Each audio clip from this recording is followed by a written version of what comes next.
Elektrický gravel Cube Noroad Hybrid C62 SLT patrí medzi novú generáciu ľahkých elektrobicyklov, ktoré sa svojimi jasnými vlastnosťami veľmi približujú klasickým gravelom.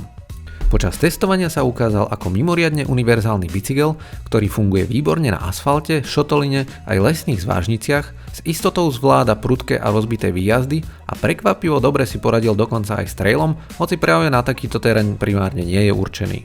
K tomu sa pridal prirodzený prejav motora Bosch SX, vysoký komfort, výborná stabilita v zjazdoch a jazdné vlastnosti, ktoré sú oveľa bližšie klasickému gravel bicyklu než bežnému elektrobicyklu.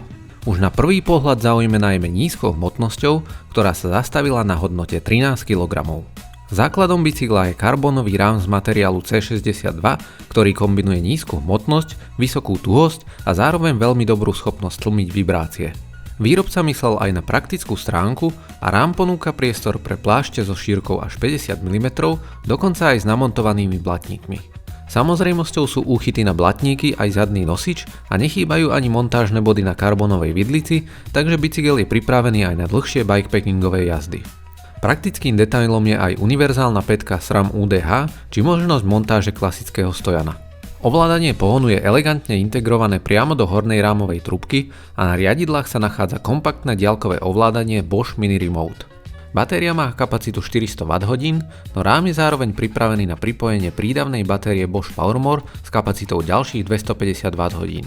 Batéria je elegantne integrovaná v spodnej rámovej trubke a nabíja sa cez port nad motorom. Nechýba ani systém X-Connect, ktorý umožňuje jednoducho pripojiť kompatibilné predné svetlo napájané priamo z hlavnej batérie.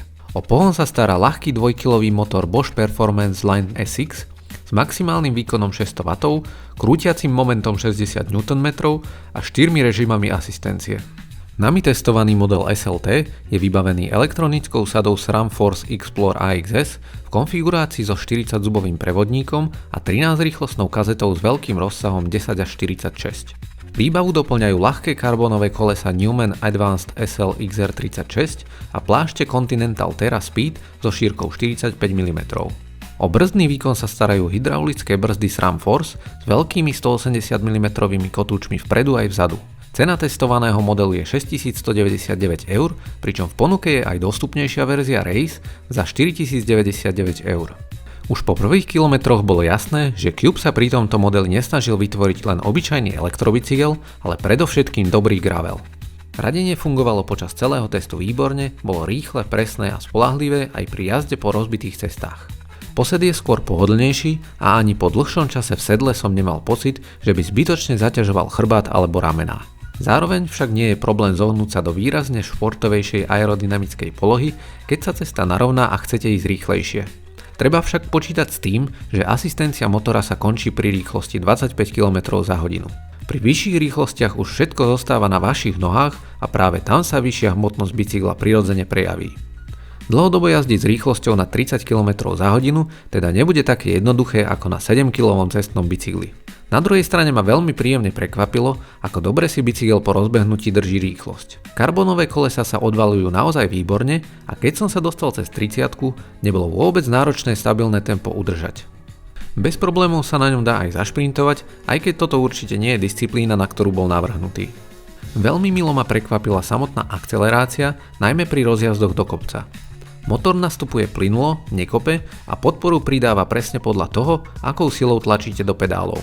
Rýchlosť akcelerácie, respektíve spôsob, akým vám motor pomáha, si tiež môžete nastaviť podľa vlastnej preferencie v aplikácii Bosch e-Bike Flow. Chcel som však zistiť aj to, kde sú limity tohto bicykla a preto som ho zobral aj do podstatne náročnejšieho terénu, než na aký je primárne určený.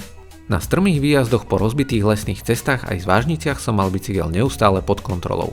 Motor dávkoval výkon veľmi citlivo, zadné koleso malo dostatok trakcie a ani v pomalých technických pasážach nemal bicykel tendenciu správať sa nervózne. Počas testovania sa mi zdalo, že motor funguje najlepšie pri otáčkach okolo 80 až 90 a naopak pri otáčkach pod 70 bola podpora slabšia, čo je veľmi rozumné aj vzhľadom na opotrebenie komponentov pohonu.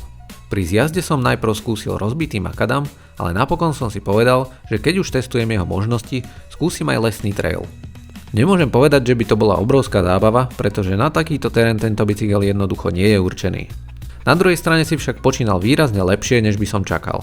Aj v takomto prostredí pôsobil istým dojmom a bez problémov zvládol pasáže, do ktorých by som väčšinu gravel bicyklov asi radšej vôbec nezobral.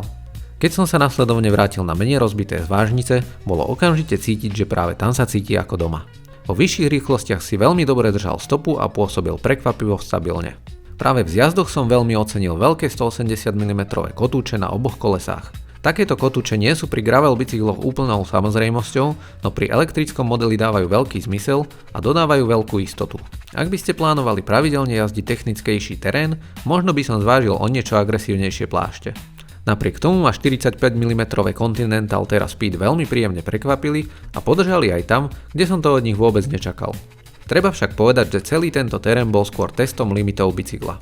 V momente, keď som sa vrátil na šotolinu, kvalitné lesné cesty alebo rýchle zvážnice, bolo jasné, že práve tam je Cube Noroad Hybrid doma. Široké plášte spolu s karbonovým rámom a kolesami výborne filtrujú vibrácie a jazda je mimoriadne komfortná aj na horších povrchoch.